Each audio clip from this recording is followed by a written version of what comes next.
중지범 표준 판례 93번 자의에 의한 중지인지의 판단 기준. 판결 요지: 범죄의 실행 행위에 착수하고 그 범죄가 완수되기 전에 자기의 자유로운 의사에 따라 범죄의 실행 행위를 중지한 경우에 그 자의에 의한 중지가 일반 사회 통념상 장애에 의한 미수라고 보여지는 경우가 아니면 이는 중지 미수에 해당한다. 피고인이 피해자를 강간하려다가 피해자의 다음번에 만나 친해지면 응해주겠다는 취지의 간곡한 부탁으로 인해 그 목적을 이루지 못한 후 피해자를 자신의 차에 태워 집에까지 데려다 준 것은 중지 미수에 해당한다. 피고인들이 강도행위를 하던 중 피해자를 강간하려고 팬티를 강제로 벗기고 음부를 만지던 중 피해자가 수술한 지 얼마 안 돼 배가 아프다면서 애원하는 바람에 그 뜻을 이루지 못했다면 그 중단은 피해자를 불쌍히 여겨서가 아니라 피해자의 신체 조건상 강간을 하기에 지장이 있다고 본데 기인한 것이므로 이는 일반의 경험상 강간 행위를 수행함에 장애가 되는 외부적 사정에 의해 범행을 중지한 것에 지나지 않는다. 따라서 중지범의 요건인 자의성을 결여하였다. 피고인이 장롱 안에 있는 옷가지에 불을 놓아 건물을 소외하려 하였으나 불길이 치솟는 것을 보고 겁이 나서 물을 부어 불을 끈 것이라면 치솟는 불길에 놀라거나 자신의 신체 안전에 대한 위해 또는 범행 발각 시의 처벌 등의 두려움을 느끼는 것은 일반 사회통념상 범죄를 완수함에 장애가 되는 사정에 해당한다. 따라서 이를 자의에 의한 중지미수라고 볼 수는 없다.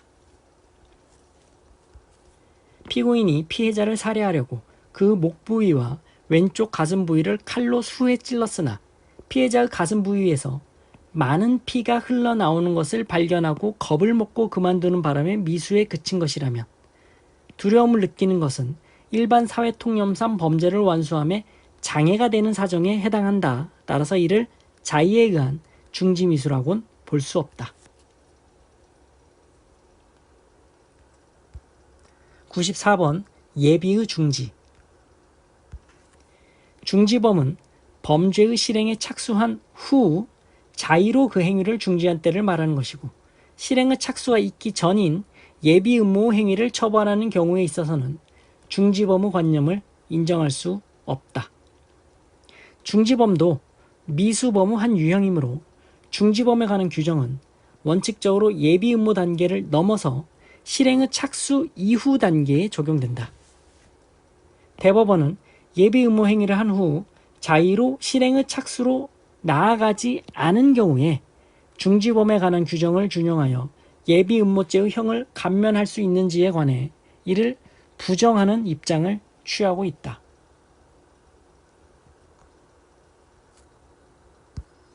(95번) 공범의 중지. 다른 공범의 범행을 중지하게 하지 아니한 이상 자기만의 범위를 철회, 포기해도 중지미수론 인정될 수 없다.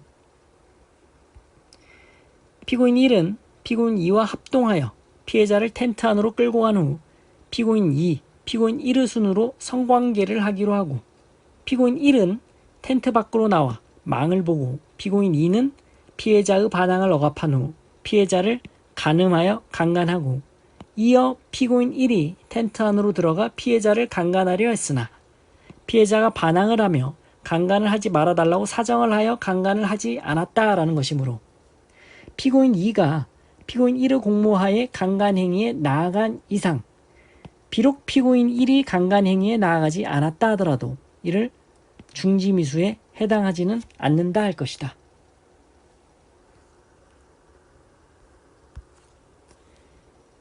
행위자 상호 간에 범죄의 실행을 공모하였다면 다른 공모자가 이미 실행에 착수한 이후에는 그 공모관계에서 이탈했다 하더라도 공동정범의 책임을 면할 수 없다. 피고인 등이 금품을 강취할 것을 공모하고 피고인은 집 밖에서 망을 보기로 했으나 다른 공모자들이 피해자의 집에 침입한 후에 담배를 사기 위해 망을 보지 않았다 하더라도 피고인은 강도상해죄의 공동정범의 죄책을 진다. 피고인 1은 피고인 2와 함께 금품을 절취하기로 공모하여 피고인 1은 그 북은 포장마차에 있고 피고인 2는 안으로 들어가 물건을 물색하고 있는 동안 피고인 1은 가책을 느낀 나머지 스스로 결의를 바꾸어 피해자에게 피고인 2의 침입 사실을 알려 그와 함께 피고인 2를 체포해서 그 범행을 중지하여 결과 발생을 방지했다라는 것이므로 피고인 1은 중지미수의 요건을 갖추었다. 공범에서 중지미수로 인정되기 위해서는 자기만의 범위를 철회, 포기하는 것으로는 부족하다. 다른 공범의 범행을 중지하게 하여야 한다.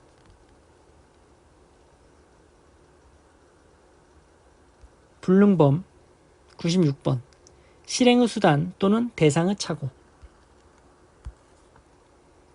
피고인이 피해자가 심신상실 또는 항거불능의 상태에 있다고 인식하고 그러한 상태를 이용하여 간음할 의사로 피해자를 간음했으나 피해자가 실제로는 심신상실 또는 항거불능의 상태에 있지 않은 경우 실행의 수단 또는 대상의 착오로 인해 중강간죄에서 규정하고 있는 구성요건적 결과의 발생이 처음부터 불가능했고 실제로 그러한 결과가 발생했다고 할 수 없다. 피고인이 중강간의 실행에 착수했으나 범죄가 기수에 이르지 못했으므로 중강간죄의 미수범이 성립하는데 피고인이 행위 당시에 인식한 사정을 놓고 일반인이 객관적으로 판단해 보았을 때 중강간의 결과가 발생할 위험성이 있었으므로 중강간죄의 불능미수가 성립한다.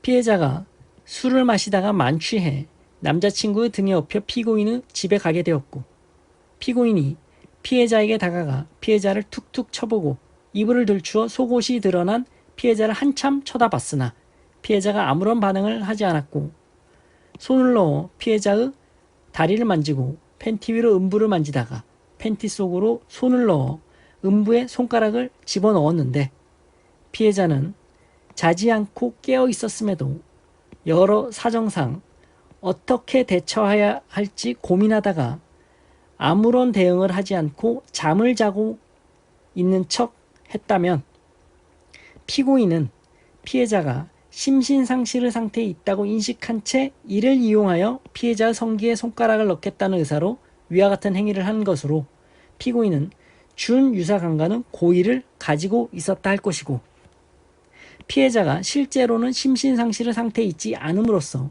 대상의 착오로 인해 유사강간 결과의 발생이 불가능했으며 피고인이 행위 당시 인식한 사정을 놓고 객관적으로 일반인의 판단으로 보았을 때 유사강간의 결과가 발생할 위험성도 있다 할 것이므로 결국 피고인의 행위는 준유사강간죄의 불능미수에 해당할 여지가 많다.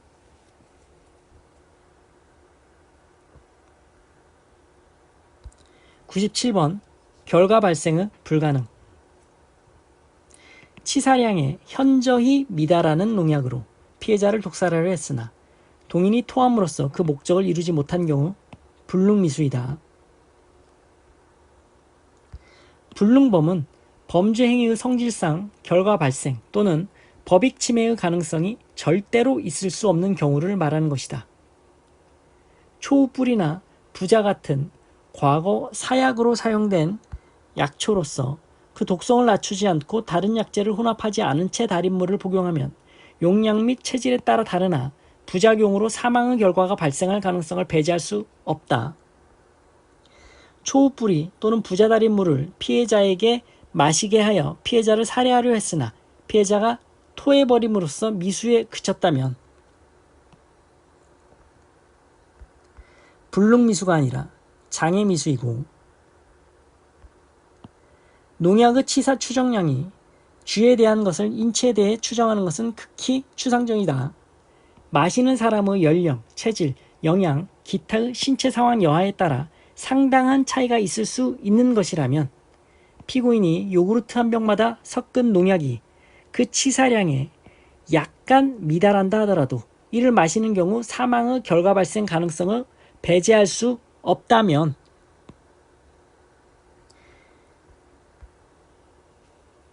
약간 미다라는 농약으로 사람을 살해하다 미수에 그쳤다. 장애 미수로 처벌해야 한다라는 것이다. 현저하게 치사량에 미달했다. 장애 미수가 아니라 불능 미수이고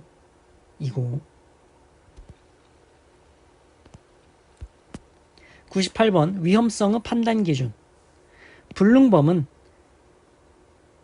그 판단 기준으로서 위험성의 판단을 피고인이 행위 당시에 인식한 사정을 놓고 이것이 객관적으로 일반인의 판단으로 보아 결과 발생의 가능성이 있느냐를 따져야 하는데 민사소송법상 소송비용의 청구는 소송비용의 확정 절차에 의하도록 규정하고 있으므로 이 절차에 의하지 아니한 손해배상금 청구의 소등으로 소송비용의 지급을 구하는 것은 소이익이 없는 부적법한소로서 허용될 수 없다고 할 것이다. 따라서 소송비용을 편취할 의사로 소송비용의 지급을 구하는 손해배상 청구의 소를 제기했다 하더라도 이는 객관적으로 소송비용의 청구 방법에 관한 법률적 지식을 가진 일반인의 판단으로 보아 결과 발생의 가능성이 없어 위험성이 인정되지 않는다. 불능범이다. 히로뽕 제조를 위해 에페트린의 빙초산을 혼합한 행위가 불능범이 아니라고 인정하려면 위와 같은 사정을 놓고 객관적으로 제약 방법을 아는 과학적 일반인의 판단으로 보아 결과 발생의 가능성이 있어야 한다. 불능미수로 처벌되기 위해서는 실행의 수단 또는 대상의 착오로 인해 결과 발생이 불가능해야 하고 또한 위험성이 인정되어야 한다. 그 위험성은 피고인이 행위 당시 인식한 사정을 놓고 이것이 객관적으로 법률적 지식을 가진 일반인 또는 과학적 일반인의 판단으로 보아 결과 발생의 가능성이 있느냐를 따져야 한다. 지금까지 중지미수, 불능미수에 관한 표준 판례를 살펴보셨습니다. 고생하셨습니다.